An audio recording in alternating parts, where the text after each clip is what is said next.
so welcome हाम्रो यो हामीसँग 2337 भन्ने मोडल छ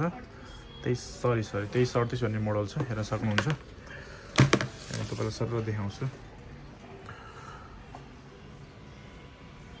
यो चाहिँ M1 प्रो हो प्रो मोडल हो यसको हामीलाई अहिले चाहिँ डिस्प्ले चेन्ज गर्नु छ एउटा डिस्प्ले चेन्ज गर्नु छ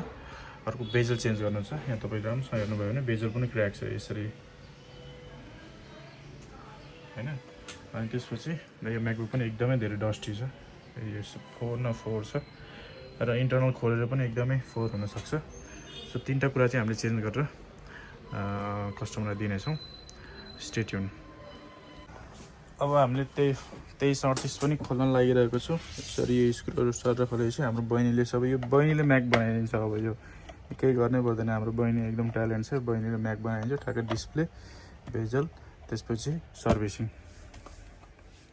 त्यो MacBook हामीले खोलिसकेका छौँ बहिनीले खोलिसकेको छ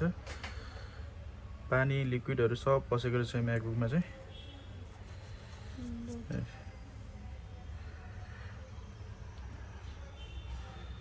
ल बहिनी सबै स्क्रुहरू निकालेर काम गर त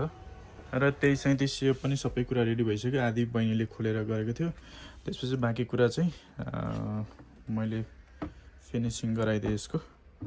र अहिले हेर्न सक्नुहुन्छ यसको बेजल डिस्प्ले अनि सर्भिसिङ अनि भित्रको काम पनि बाँकी भएको थियो त्यो पनि हामीले गराइदियौँ अहिले ब्रान्ड न्यू भएको छ ल्यापटप यतिसम्मको बबल कन्डिसन पहिले र अहिले हेर्न सक्नुहुन्छ धेरै नै डिफ्रेन्ट छ है धेरै नै डिफ्रेन्ट छ सबै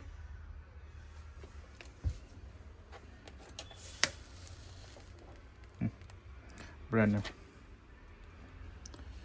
thank you so much यसको लागि V-Fix It is the best solution